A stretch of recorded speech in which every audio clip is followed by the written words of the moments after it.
Chicago was wrapped in white that night, the kind of snow that swallowed up every sound until all you heard was the crunch of your own boots. The wind slapped my face raw, and by the time I reached the front doors of my restaurant, the warmth spilling from inside felt almost unreal. Golden light garlands tied with deep red ribbons, fairy lights strung across the ceiling. It smelled like roasted garlic, cinnamon, and browned butter. I paused in the doorway, brushing the snow from my coat sleeve, letting the sounds inside drift toward me.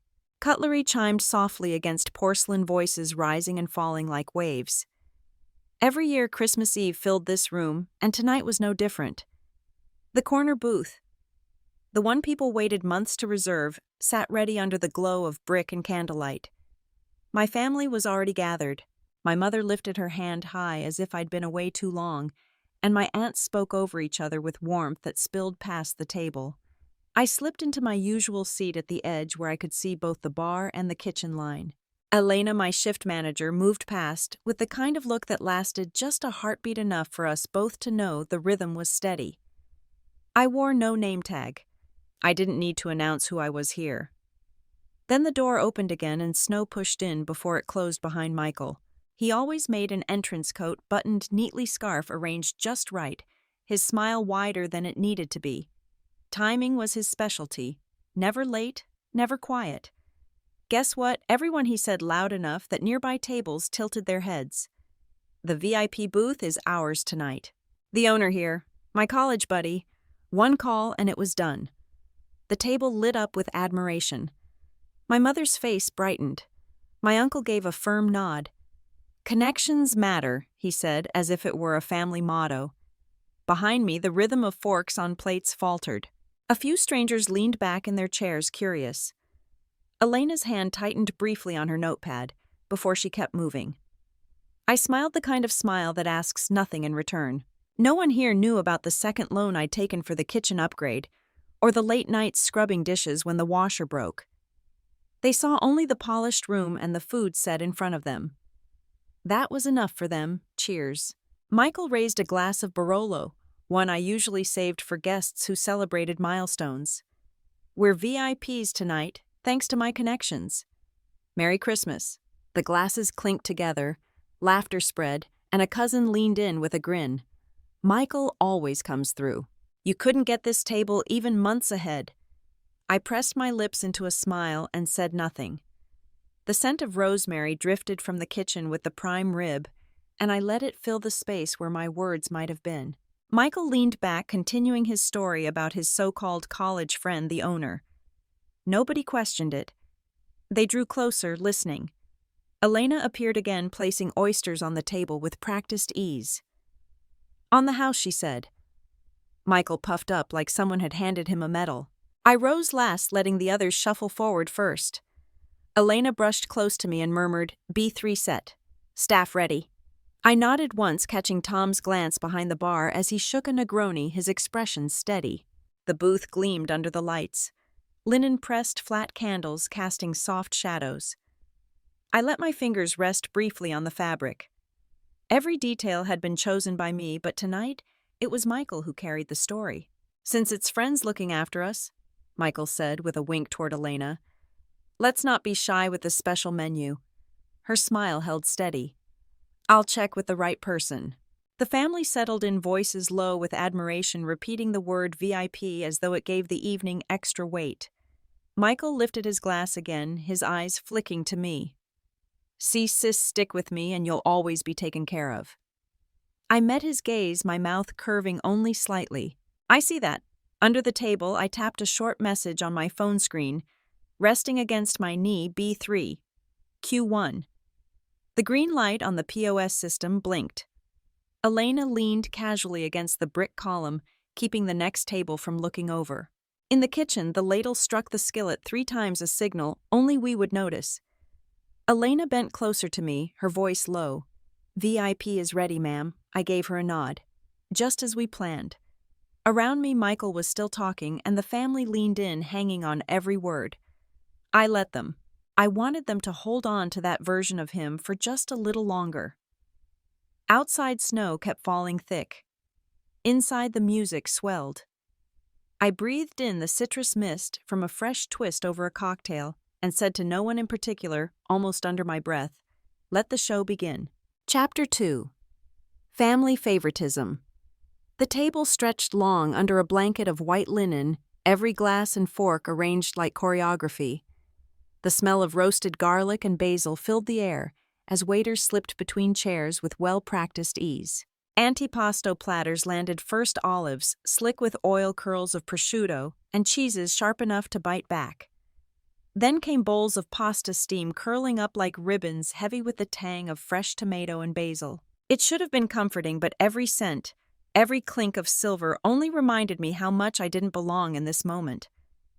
I sat near the end, close enough to watch, but far enough to remain unnoticed. That was my place after all. Michael filled the other end of the table as though the evening had been arranged around him, his laughter rising above the rest, his gestures pulling attention in his direction. Everyone leaned closer, eager to catch his words. Mom sat at the head in her crimson velvet dress, posture straight, her pearls catching the light. She reached across to touch Michael's sleeve, her voice carrying easily over the noise. "My son always knows how to take care of this family. Always dependable. Not like some people who spend their time in a small restaurant." She didn't mention me by name. She never needed to. The glances that drifted down the table did the work for her brief quick before settling back on Michael as if nothing had been said. Uncle Joe lifted his glass, his laugh short and certain. "Michael really is the backbone of this family. We're lucky to have him." The nods came quickly, voices overlapping in agreement. Admiration clung to Michael like a familiar coat. My fork rested motionless on my plate. Under the table, my hand curled around my palm until warmth spread through the pressure. It was the only way I reminded myself that I was still part of this room. I had grown up with this arrangement. Report cards, school assemblies, first jobs. Michael had always been the one who stood in the light, the one I was measured against, and the one I never quite reached. And here, in a place built for my own long nights and quiet sacrifices, the pattern remained unchanged. My father sat beside Mom, eyes lowered to his plate. Sometimes I wondered whether he heard what I did, whether he noticed the way silence settled over me. But silence was his habit too, and he kept it well. I could have spoken. I could have reminded them that the rent cleared because of me, that each plate on the table had passed through a kitchen I worked to hold together. But I knew the outcome. If I spoke, they would dismiss it as jealousy. If I corrected them, they would call it insecurity. So I stayed quiet. One day I thought the truth would appear without me having to announce it. That was when Emily joined in. She leaned toward Michael's sequins on her dress, catching every flicker of candlelight. Her dark hair framed her smile, careful, and polished her glass of wine tilted as though the moment itself was staged. She let the wine circle in her glass before lifting her eyes to me. "Bella, you really are lucky to have such a successful brother to lean on. Not everyone gets to sit at a table like this, you know." Her laugh was soft, almost musical, as if it carried no edge. But the pause it left behind at the table said enough. Laughter followed. Spreading quickly, glasses lifted again, forks tapping against plates. Someone gave me a look that hovered between pity and amusement, the kind reserved for mistakes too small to matter but too visible to ignore. My chest tightened. My breath felt heavier, but I kept my face still. I managed a smile, thin, polite enough to pass. Inside it pressed against me, but I let it remain there, hidden. Emily drank again, satisfied. Michael leaned back, one arm stretched casually behind her chair, his expression easy as if the room belonged to him. Mom's eyes shone with pride, her approval almost brighter than the lights above. I tightened my grip on the napkin in my lap, its rough fabric grounding me. Words crowded at the back of my throat, but I swallowed them. Not now. Because here was the truth I didn't need to defend myself. The way they spoke, the way they laughed, the way they ignored what stood in plain sight, those things built their own story. And when the moment came, when the mask slipped from Michael's face, no one would need me to explain. So I stayed where I was quiet, offering only a faint smile, letting the weight of it rest where it landed. And I promised myself firmly and without drama that this would be the last time anyone at this table looked at me with pity. The laughter and clinking glasses from the Christmas table blurred into a distant hum. In my mind, I wasn't in that warm, candlelit dining room anymore. I was back in 2015, standing on a cracked tile floor inside the restaurant my grandparents had built in the 1970s, holding a heavy ring of keys that felt less like a gift and more like a responsibility I hadn't asked for. That year, my parents packed their bags for Florida, eager for golf courses, early bird specials, and sunshine. They left me the family restaurant in Chicago, an inheritance wrapped in peeling paint, unpaid invoices, and whispers of decline. Some might have imagined pride in that moment, a legacy passed down with honor. But to me, it looked like a ship taking on water, and I had been handed the wheel. I remember unlocking the front door that first morning. The air carried a dampness that no amount of scrubbing could erase, part mildew, part fryer oil, lingering in the walls. The booths sagged where families once crowded, and wallpaper peeled at the corners, and the neon sign outside buzzed with uneven light. Behind the numbers in the books, the truth was starker. Business had collapsed. Regulars had drifted away, and the bank was already pressing in.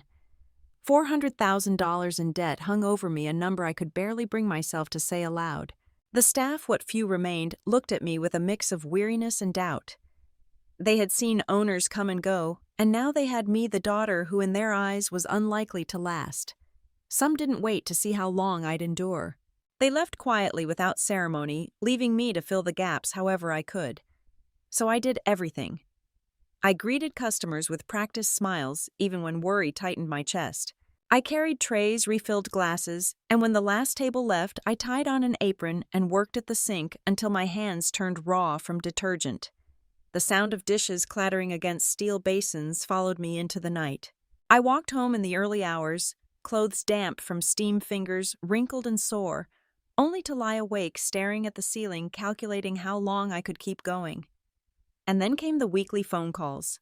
My mother's voice slipped through the line, calm, but edged with judgment only she could deliver.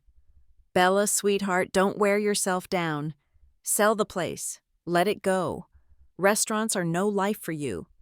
You should focus on family, on something easier." She didn't raise her voice, but the words settled heavily. She believed she was advising me with care, but what I heard was plain: I wasn't the right one for this. If it had been Michael holding those keys, they would have called him ambitious, capable, even visionary. With me, it was always framed as stubbornness, misplaced effort, and inability to see reason. By 2017, I was worn thin. The debt loomed, the long nights of wiping down counters with no one beside me hollowed out my resolve. I remember one evening in particular, sitting in the cramped office at the back under the glare of a single fluorescent bulb. Paper sprawled across the desk, invoices, overdue notices, red-stamped envelopes. In the middle lay a contract. All I had to do was sign, and the burden would shift. Someone else would take over, pay the bank, and I could step away. I picked up the pen. My hand trembled from fatigue and hesitation. For a moment, I felt the strange relief of imagining what life could be without this weight pressing on me. Freedom was one line of ink away, but my eyes drifted up to the wall above the desk. A crooked black and white photo hung there, my grandmother on the restaurant's opening day apron, tied neatly hairpinned, smile steady. She looked proud, not of wealth or fame, but of creating something that could feed people, hold families, carry a name. I could almost hear her voice the way she used to speak when I helped fold napkins as a child. "This is ours, Bella. If you don't keep it alive, who will?" The pen slipped from my hand and rolled across the papers. My eyes blurred, and I let the tears fall silently, knowing no one else would see. In that quiet, I made my choice. I would not hand it over. I would not let her work fade away, and I would not let Michael's predictions about me become true. That night in that cramped office, I set a promise to myself. No more hesitation, no more entertaining the thought of leaving. From then on, there was only one path forward: to carry the restaurant steady and unflinching until it could stand again, even if I had to do it alone. The clinking of forks against porcelain and the warm hum of chatter filled the restaurant. From where I sat, it felt like I wasn't part of the celebration at all, but an audience member watching a play whose ending I already knew. My brother Michael was as always the center of attention. He leaned back in his chair, the light above catching on his cufflinks, as though he had positioned himself deliberately. The servers poured red wine into crystal glasses, the deep color reflecting the glow of the Christmas tree in the corner. Michael lifted his glass with a pause, like someone about to deliver a practice speech. Russo Real Estate, LLC. He began, stretching each word for effect, is negotiating million-dollar projects. Very soon the Chicago market will have my name on it. I didn't need to look around to sense the reaction. The responses came in their usual order: nods of approval, little gasps, and warm flattery. One of my aunts clasped her hands, her voice brimming with admiration. "Michael, you truly are the pride of this family." My mother's smile deepened, her eyes fixed on him with unmistakable pride, as if he had just announced something historic. I glanced down at my own glass. The wine was bitter on my tongue, sharper than I expected. Pride of the family. The phrase echoed, a reminder of the distance between what I gave and what was seen. Years of washing dishes late into the night, negotiating overdue bills, and holding this restaurant together with little more than persistence. None of that carried the weight of Michael's polished words. I knew, though, what lay beneath those words. Russo Real Estate was little more than a name on paper, its debts stacking higher than its deals.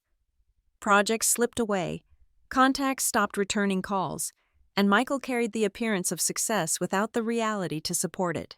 Yet here tonight, surrounded by relatives eager for a story to repeat to their neighbors, he shone brighter than ever. I felt warmth rise in my chest, but I held my expression steady, my lips forming the kind of smile that revealed nothing. No one wanted the truth. It was easier to repeat Michael's version than to look closely at mine. Then, as the table leaned in toward him, he chose to go further. Michael tilted his glass, swirling the wine slowly, letting the pause stretch just long enough before adding, "And tonight, we're being treated like VIPs, because I happen to know the owner of this fine establishment." The room filled with laughter, glasses raised in approval. Someone even tapped a fork against a glass as though a toast had been called. Under the table, I pressed my hand into my palm until the pressure steadied me. Michael's story wasn't just about imaginary deals. Now he had folded me into his fiction, using my work as a stage for his performance, while I sat only a few feet away. Not everyone reacted with unthinking applause. Across the table, Aunt Olivia straightened in her seat. She had once been a lawyer, long retired now, but her gaze carried the same quiet scrutiny I remembered from my childhood. She didn't laugh. Her eyes narrowed slightly, her lips pressed together. For a moment she looked at Michael and then just briefly at me. It wasn't much, only a flicker, but it was enough to register. A question in her eyes, maybe even recognition. I looked back into my glass, steadying my breath. I didn't move to correct him, didn't push back. Let him have his applause. The louder the room grew, the more fragile his claims became. Inside, though, something settled into place. Let him talk. Let him enjoy the comfort of their admiration. Every story he told tonight was a thread that would not hold forever. And when the moment arrived, when his fabric of words finally unraveled, I would not need to say anything at all. The carols floating through the speakers were meant to sound cheerful, but to me they carried the hollow ring of a sales jingle played on repeat. The restaurant glittered with lights, the polished silverware caught every reflection, and the chatter swelled around me like a rehearsed script. Yet under the laughter and clinking of glasses, something had shifted. Michael was still in full performance mode, gesturing with his wineglass as if he were conducting the room. His voice carried easily, polished and confident, while the table leaned in, smiling and nodding along.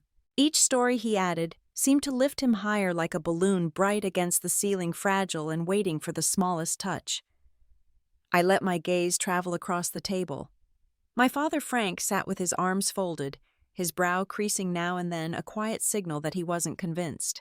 But he stayed silent, as he always did when Michael held the floor. My mother Eleanor, on the other hand, looked radiant, her expression full of pride. To her, every word Michael spoke was another reason to feel assured about the path her son had chosen. I lifted my glass of wine, letting it swirl gently before taking a slow sip. The dryness settled on my tongue, steadying me. I wasn't just part of the gathering. I was the host, though no one seemed to notice. The irony pressed on me, sharp but familiar. That was when Robert approached. His black suit was neatly pressed. His movements measured the kind of presence that never demanded attention, yet commanded respect. He stopped at our table, a new bottle of wine in hand. For just a moment his eyes met mine, and in that glance there was a question. "Do you want me to step in?" My breath caught, but I gave the faintest shake of my head. Not yet. I wanted Michael to reveal himself fully. If I interrupted, they would dismiss me as bitter or envious. But if his stories stretched too far, if they collapsed under their own weight, then the truth would arrive on its own. Robert's lips curved slightly before he turned back to the family. He poured the wine with practiced care, then straightened. "It's our honor to serve you tonight," he said, his tone even polite. Michael's grin widened, taking Robert's words as confirmation of his tale. He leaned back in his chair, comfortable, assured, as if the evening had unfolded exactly to his design. The family followed suit. Murmurs of approval passed around the table. Glasses were raised. My mother's eyes glistened with pride, and she dabbed lightly at the corner of her eye with a napkin. I looked down at the table setting, catching a faint reflection of myself in the polished surface of the vase. My face looked calm, perhaps even distant, but I could feel the quiet pressure building beneath. Every laugh, every nod of approval given to Michael seemed to pull the room tighter, a string stretched close to breaking. And yet within that tension, I felt a surprising calm. There was no need to rush, no need to push back. Michael was weaving his own net, and every word he spoke tied another knot. I raised my glass again, letting it rest lightly against my lips, my eyes fixed on him. He was laughing now, head tilted back, slightly confident in the applause surrounding him. He didn't notice the shift. He didn't see what I saw. Inside, I whispered to myself, almost like a quiet reminder, "Keep talking, Michael. Every step you take tonight brings you closer to the edge." The laughter swirled around me like cigarette smoke, heavy and choking, impossible to escape. Plates clattered, carols kept playing overhead, and the smell of rosemary chicken lingered in the air. Yet I could feel Emily's stare fixed on me across the table. She hadn't looked away once since she sat down, not even when Michael lifted his glass for another story. Her lips curved in a smile that stopped short of her eyes. She set her glass down with deliberate care, the stem tapping lightly against the linen enough to draw attention without breaking the flow of conversation. Then, tilting her head slightly, she spoke in a voice pitched just sweet enough to sound casual. "Bella," she said, "you know, most of my friends back in New York already have these incredible careers. Some of them are CEOs, real executives. And you? Well, you're still keeping busy with that little restaurant of yours, aren't you?" The words landed softly, but I felt the weight of them. A cousin let out a small gasp. Utensils paused mid-air. Then came the ripple of half-laughs, like people reacting to a joke they weren't sure they should find funny. My mother leaned in quickly, her pearls catching the light. "Oh, Emily's just teasing," she said, glancing briefly at me before turning back with a smile for her future daughter-in-law. She has a playful sense of humor. But everyone at the table knew it wasn't teasing. It was a choice of words meant to place me neatly in a box in front of them all. I pressed the napkin in my lap until the fabric wrinkled against my palm. Part of me wanted to push back to remind her of the nights I'd spent closing the restaurant alone or the mornings when I unlocked the doors before dawn. But I stayed quiet. The silence that followed stung more than Emily's words. No one challenged her. No one leaned in to soften the moment. Their glances held a kind of quiet agreement, a shared understanding that what she said matched what they already believed. Michael sat back, his arm resting easily behind Emily's chair. He didn't add anything he didn't need to. Her words had already carried his intent. Emily lifted her glass again, sipping slowly before she continued. "It's really quite lucky for you, though," she said, her eyes meeting mine briefly. "Not everyone gets to sit at a VIP table like this, thanks to Michael." This time the laughter came more freely, louder, like the family had been given permission to enjoy the moment. It was holiday cheer wrapped around something else. I raised my head, forcing a small smile, though my chest felt tight. The sound of glasses, the glow of candles, the easy rhythm of conversation, all of it blurred together. Still, I didn't move. I told myself I wouldn't give Emily or Michael what they wanted, a reaction. However pointed their words, however isolating the room felt, I would remain still. Then I noticed Sophie, my youngest sister. Her fork hovered above her plate untouched. Her eyes shifted between me and Emily, uneasy. Her lips parted slightly as if she might speak, but she didn't. It wasn't much, but it was something. In a room full of people comfortable with laughter at my expense, her hesitation felt like the faintest crack in the surface. Small, nearly invisible, but real. I let out a slow breath, lowering my eyes back to my plate. Emily's laugh rang out again, light and effortless, pleased with her victory. But I knew the moment wouldn't hold forever. The napkin in my lap was damp where my hand had pressed it. I smoothed it out carefully, focusing on the texture beneath my fingers. My thoughts steadied. One day, the silence of tonight would turn, and Emily, with her careful smile and rehearsed charm, would find herself in a room where every glance saw her clearly. For now, though, I simply nodded, lifted my glass, and pretended the bitterness on my tongue was just the wine. Emily's words still echoed in my ears, but my mind slipped away from that crowded Christmas table back to the 2 years that had nearly broken me and then saved me. 2018 wasn't the kind of year you'd frame in gold. It was the kind that left you exhausted, uncertain, and wondering why you hadn't stepped away when you had the chance. By January, the restaurant was on the edge. I remember staring at the ledger late one night, the numbers refusing to balance no matter how many times I recalculated. The red marks filled the page, impossible to ignore. I knew I had a choice: follow my mother's repeated advice and sell, or commit fully and risk that this would be the last chance. I chose to commit. It was not a story of sudden success. I returned to the bank, asking for a smaller loan, just enough to buy time. I pulled down the faded wallpaper with my own hands until my fingers blistered. I worked with a young designer from the neighborhood who believed in giving old places new warmth, softer lighting, wooden tables with history, a logo that carried the name but not the weight of the past. The menu shifted too fresh, pasta rolled each morning, regional wines, desserts. I remembered my grandmother making when I was little. Nights ended in the office at the back, my body sinking into a chair too small to be comfortable. Papers spread across the desk, my head sometimes falling onto them as I dozed. The hum of the refrigerator was often the only sound left when the dining room emptied. I would wake with a stiff neck ink smudged on my arm and the same thought circling, what if it still isn't enough? Then came an unexpected turn. It was a Friday in March when David Miller walked through the door. At first I didn't recognize him, just a man in his 30s with a camera bag over his shoulder. He ordered the tagliatelle with lamb ragu, asked questions about the wines, scribbled notes while he ate. I treated him as I did anyone, though I noticed the way he observed every detail. 3 days later, one of my servers burst into the office holding her phone out. "Bella, you need to see this." David had uploaded a video, hidden gem in Chicago you can't miss.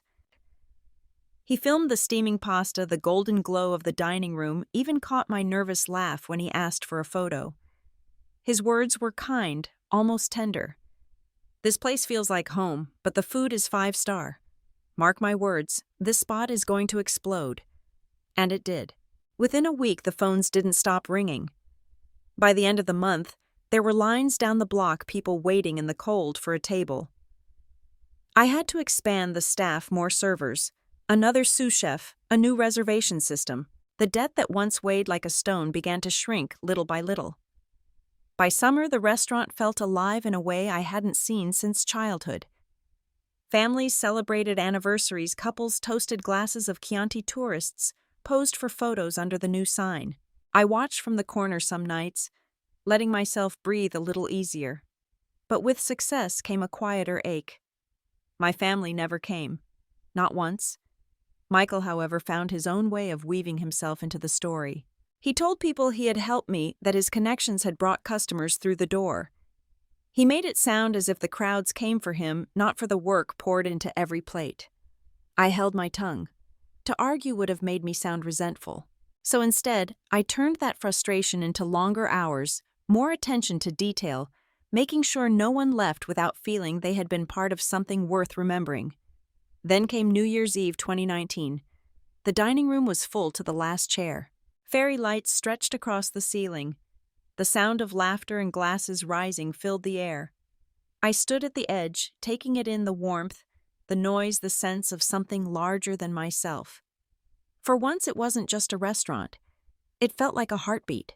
When the clock struck midnight, I clinked glasses with Robert, my manager, who had stayed through every difficult turn. "You did it," he said, smiling, his words almost lost in the cheer around us. I looked out across the crowded room, blinking back tears. The loans were cleared. The place was alive again. It was no longer about survival. It had become a space people sought out, a part of their own stories. And yet, when I called home the next day, the conversation was short. My mother didn't ask about the celebration, didn't ask about the full dining room. She was busy talking about Michael's latest project, a real estate deal that hadn't yet broken ground. "You should be proud of your brother," she said. "He's really going places." I hung up, sitting alone in the restaurant that still smelled faintly of champagne. The chairs were stacked, the tables cleared. I ran my hand across the polished wood, quietly filling the room that had been overflowing with joy hours earlier. No matter how far I carried this place in their eyes, I remained beneath him. And now, back at that Christmas dinner table in the present, with Michael basking in praise, and Emily tossing barbs at me like confetti, the bitterness rose again. They didn't know.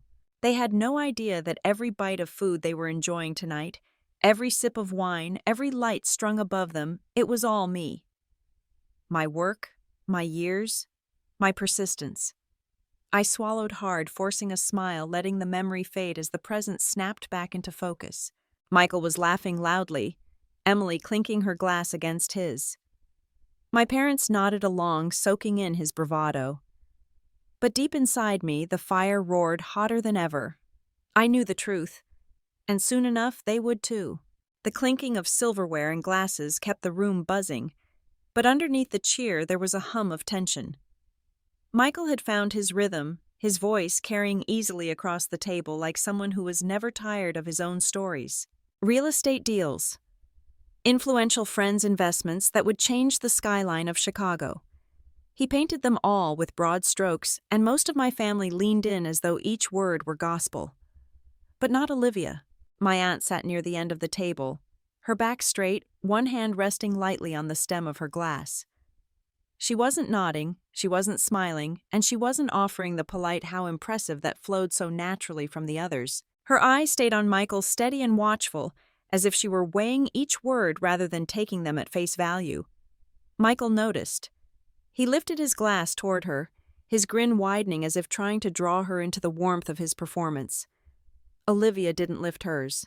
She tilted her head slightly, and when she spoke, her voice was calm and level, yet it carried through the table more clearly than the chatter. "Michael," she said, "if you really know the owner here the way you say, then you must also know whose name is on the business license hanging on that wall." The air shifted. Even the music overhead seemed to dim. For the first time that evening, Michael's grin faltered. Only briefly, but enough for me to catch it. A flicker of unease before he masked it again. He leaned back, forcing out a chuckle. "Oh, Aunt Olivia, you know how these things go. Owners have managers, representatives, investors. Why would I waste time over some little piece of paper?" It was meant to sound casual, but his tone thinned on the word paper. People shifted in their seats. Some looked toward the wall where the license hung, though tonight it was hidden behind the oversized Christmas tree I had insisted on decorating myself. A quiet irony, the truth was there in plain sight, obscured only by tinsel and light. My mother moved quickly to fill the pause, her fork clinking as she set it down. "Olivia, it's Christmas. Must you question your nephew? Michael has always had good reasons for what he does. He's done more for this family than anyone. More than anyone." The words landed with the familiar weight. I stared into my glass, the rim catching the glow of the candles. My mother's loyalty was unshakable, her voice protective in a way I had never known directed at me. She had chosen her place long ago, and it wasn't at my side. Olivia didn't press further. She lifted her glass, sipped, and set it down again with a faint click that seemed louder than the laughter around her. She said nothing more, but the silence she left behind was heavy, and Michael avoided her eyes for a moment longer than he intended. The conversation stumbled back to safer ground.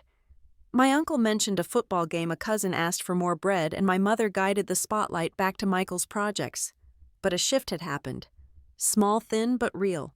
Olivia's question had unsettled the surface.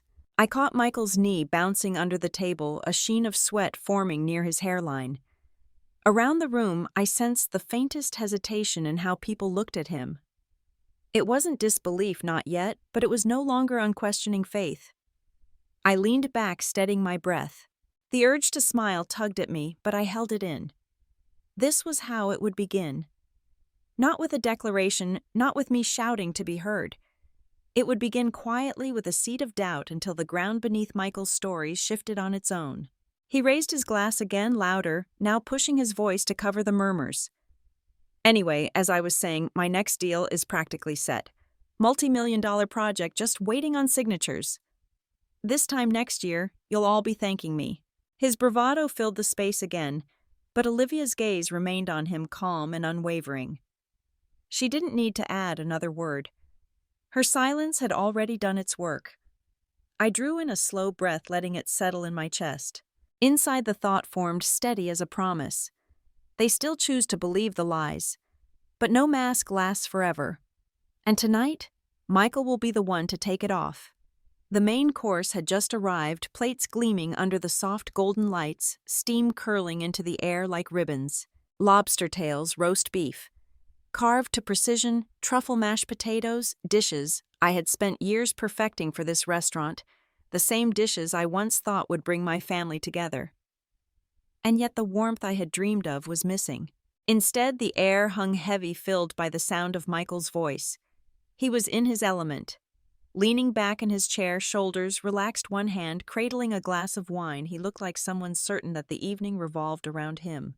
Every chuckle, every nod, every indulgent smile from the table seemed to add fuel to his performance. Then he clapped his hands together, sharp enough to startle the young server who had just placed a basket of fresh bread in front of us. "Hey, bring us the chef's special seafood platter," he said, his hand waving as though issuing a casual order to an employee. "And make it quick. The owner and I go way back." The server froze, eyes darting nervously toward Robert, who stood at the far end of the dining room. His hesitation lasted only a moment, but it was enough for me to see the discomfort on his face. Michael, oblivious or perhaps unconcerned, pressed on. "And while you're at it," he added louder now, "uncork your best Cabernet, the most expensive one you've got. We're not waiting around like regular customers tonight." The table erupted in laughter. My uncles leaned back in their chairs, slapping the table with approval. My aunts giggled behind their napkins, their eyes sparkling as though Michael's arrogance was entertainment rather than excess. My mother glowed, her pride visible in every angle of her face. I felt my face warm, though not from embarrassment. The feeling rose sharper, steadier, and I forced myself to breathe through it. It wasn't just the lies he told. It was the ease with which he used my staff, my years of effort, as props for his one-man act. Across the room, Robert's eyes found mine. He stood still, posture calm, his expression betraying nothing to the others. But the message in his gaze was clear. "Just one signal. Say the word and this ends." I didn't give it. Not yet. Michael raised his glass again, red wine sloshing near the rim. See that he said, voice booming. "One word from me and everything is handled." That's the kind of respect I get in this city. The table roared once more, voices overlapping in noisy admiration. Forks clattered, glasses clinked, and for a moment it sounded almost like joy. But to me it was the sound of pretense laughter that masked nothing but emptiness. I studied Michael as he basked in the attention. His chest rose with pride, his grin stretched wide, and I thought of the nights I had spent here alone washing dishes until my hands were raw. On the days I stared at numbers on a page, fighting dread as bills piled up. Of the risk of that second loan, the countless hours redesigning menus, rewriting recipes, chasing hope with every ounce of strength. And here he was, claiming it, twisting it into his own triumph. The music overhead played on, but the carols had grown thin, little more than background noise. My fork rested untouched on the edge of my plate, the food cooling in front of me. "Michael, my cousin," Daniel said, cutting into his roast beef. "You really know how to live it up. Not everyone gets treated like this. You're something else." "Damn right," Michael replied, his grin widening. "In this city, my name carries weight." He raised his glass higher, his voice pushing over the chatter. "And tonight proves it. This is what real connections look like. This is what success feels like. More laughter, more toasts, but not from me." My hand tightened around the napkin in my lap. The fabric twisted beneath my fingers, the pressure steady grounding. I could feel my jaw clench as words crowded at the back of my throat. Words I wanted to let loose. Words I wanted them all to hear. But I kept them locked inside. Robert moved closer now, his steps silent across the polished floor. He stopped just behind Michael's chair, his hands folded neatly in front of him, the image of a composed manager. But his eyes flicked to me again, asking the question without sound. Is it time I held his gaze? My breath was even, my heart no longer racing but steady, deliberate. Not yet, I thought. Let him keep going. Let him stretch the illusion until it becomes too fragile to hold. Michael leaned back once more, his laughter rolling out across the table. "You see, around here, all it takes is one mention of me and the red carpet rolls out. No waiting, no hassle. I don't do lines. I don't do ordinary things." The laughter that followed felt thinner now, as though some of them weren't sure whether to keep joining in. A few chuckles wavered. A few glances darted toward Olivia, who sat quietly at the far end of the table. Her eyes fixed on Michael with the same calm intensity she had shown earlier. I caught that detail, small but vital. The seed of doubt she had planted still lingered. Some of them might not admit it, but they were listening differently now. Michael didn't notice. He was too caught up in himself, too loud, too certain. He leaned toward Emily, who laughed on cue, her manicured hand brushing his sleeve, as though he had just told the funniest story of the night. I lifted my glass slowly, the wine touching my lips without drinking. The taste of it lingered sharp and dry, steadying me. Across from me, Sophie, my youngest sister, sat quietly, her fork unmoved. She hadn't laughed since Emily's earlier remark. Now she glanced at me, brief but telling, before lowering her gaze again. It was enough. A sign that not everyone at the table was blind. Robert waited still as stone behind Michael's chair. I gave him the faintest nod, small enough that no one else would notice, but clear enough for him to see. His eyes flickered, a glint of understanding passing through before his expression reset to neutral. The stage was set. The moment was near. Michael leaned back again, raising his glass for yet another toast, his voice filling the room as though it belonged to him alone. My family responded, some with eager clinks of glass, others with half-hearted smiles. But I could sense the shift. The air wasn't as sure as it had been before. I sat back, letting the hum of voices wash over me, the food growing colder, the music still circling above. My pulse was steady now, my mind sharper than it had been in years. He thought the evening belonged to him, but he didn't realize the ground beneath his performance had already begun to crack. I took one last sip of wine, the bitterness sliding across my tongue, and glanced at Robert. This time there was no hesitation. He knew. I knew. The stage was set. The spotlight was waiting. And Michael had no idea the act was about to end. The clinking of glasses, the soft hum of Christmas carols, the faint scrape of forks against porcelain, it all blurred together into a kind of white noise.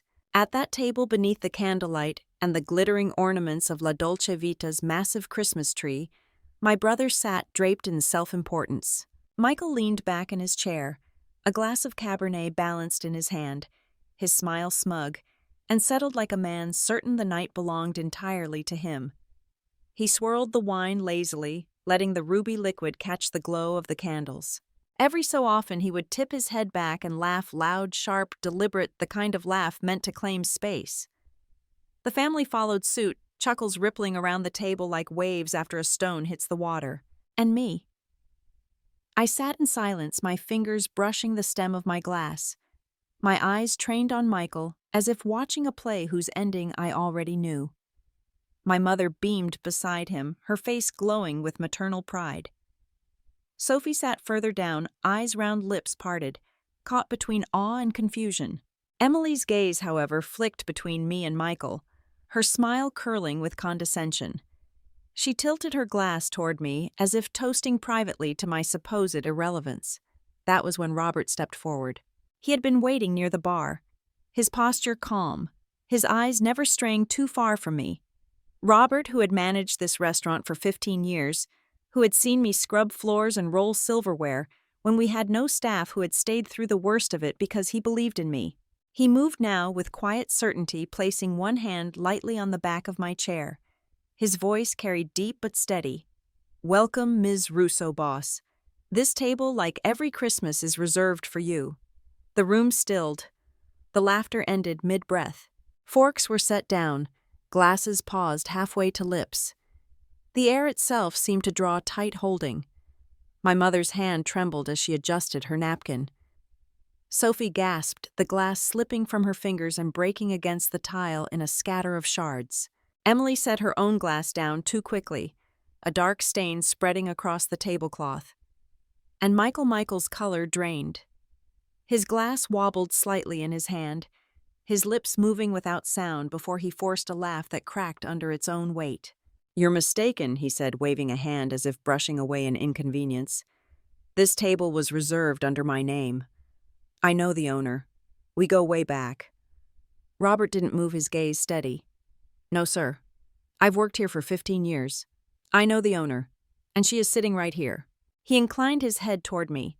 "She is the owner of La Dolce Vita." The silence that followed carried more weight than all the applause Michael had gathered that evening. One by one, eyes shifted toward me. Admiration that had moments ago been showered on Michael now dissolved into confusion, surprise, and the slow dawning of realization. Michael opened his mouth, then closed it again. His jaw worked, but no words came. I let the stillness expand. The candle flames wavered, the lights on the tree twinkled as before, but the balance of the room had shifted. For the first time, their eyes truly rested on me. At last, I lifted my chin and spoke, my voice calm, deliberate. "You're right about one thing, Michael. This table does belong to the owner. And I am that owner." Emily drew in a sharp breath. Sophie pressed both hands against her mouth. Across the table, my aunt leaned closer to my uncle, whispering quickly. My mother gripped the edge of the cloth, as though bracing herself against a sudden wind. And Michael sat motionless, his expression frozen between disbelief and denial. All the stories he had woven, his supposed connections, his influence, his claim on this very restaurant dissolved in the space of a few sentences. The scaffolding he had built for himself collapsed, not because I tore it down, but because truth revealed the emptiness behind it. I looked at him. My brother, the son my mother had always lifted higher, the one whose shadow I had lived under. And for the first time I felt no need to shrink. I was not the forgotten one, not the lesser one, not the woman with a small restaurant. I was the one with proof, with presence, with a truth that spoke for itself. The play had ended. The mask had fallen, and I was no longer an audience member. I was the spotlight itself. The room felt like it had been drained of oxygen. A few minutes ago, laughter and clinking glasses had filled the air. Now silence pressed down like a heavy curtain, and all eyes bore into Michael. My brother, the self-proclaimed star of the evening, looked suddenly small, pale, and cornered. He rose from his chair too quickly, the legs scraping against the tile. His hands fidgeted with his jacket, tugging at the lapels, as if straightening the fabric might restore his composure. His voice came uneven at first, though he tried to hold on to a tone of confidence. "This is just a misunderstanding," he said. "Bella and I, we co-manage. Sure, her name's on the paperwork, but I'm the one making the real moves. She's more of a figurehead." A ripple moved through the table, subtle but unmistakable. Some lowered their eyes to their plates. Others exchanged glances that spoke more than words could. My jaw tightened, but I stayed silent. I didn't need to add anything. Olivia. My aunt leaned back in her chair, her arms folded neatly. Even in retirement, she carried the air of a courtroom, composed, incisive, unwilling to let untruth slide. Her voice, calm but precise, cut through the room. Really, Michael?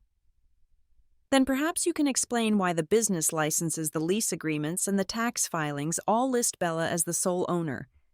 Do you have even one document to prove this partnership? You claim. Michael's face seemed to lose more color.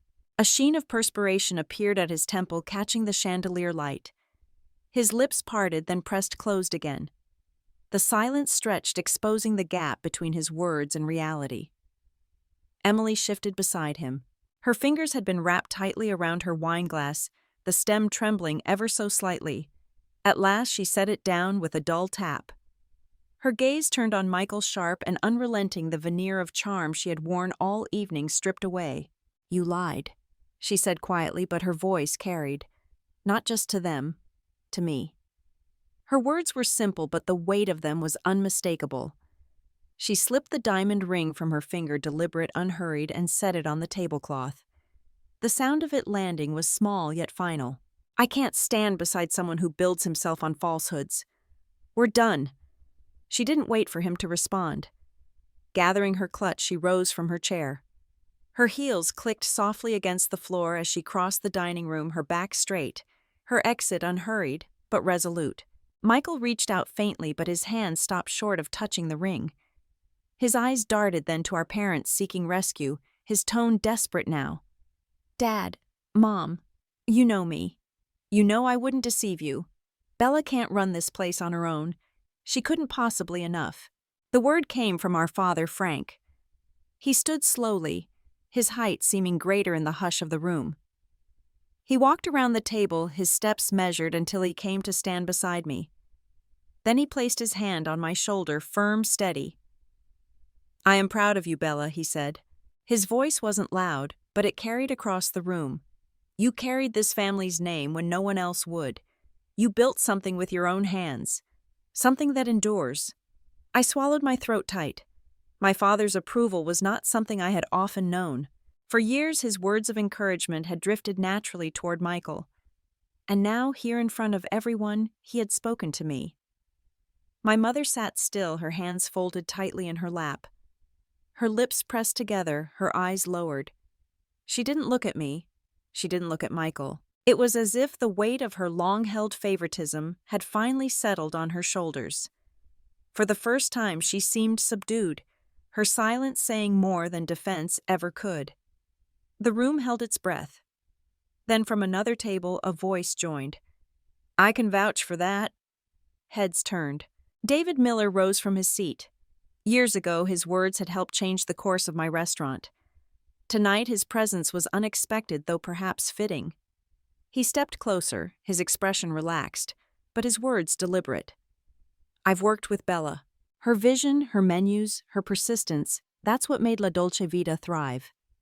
Without her, this place wouldn't be what it is. There was no applause, no cheers, just a quiet shift, a reordering of perception that settled over the room. Michael lowered himself back into his chair, shoulders slumped. His hands rested flat against the table, motionless. Whatever arguments he might have prepared had slipped from his grasp. The silence that followed no longer felt stifling. It was different now, full of recognition, of recalibration. When I looked around the table, I no longer saw pity in their eyes. No more sidelong glances meant to diminish. Instead, I saw acknowledgement, respect, even a kind of astonishment. For years, Michael had been the center. Tonight, that axis shifted. And Michael had lost everything in a single night. The restaurant no longer felt like a Christmas dinner. It felt like a courtroom where judgment had just been passed, and Michael was the guilty man left standing without a defense.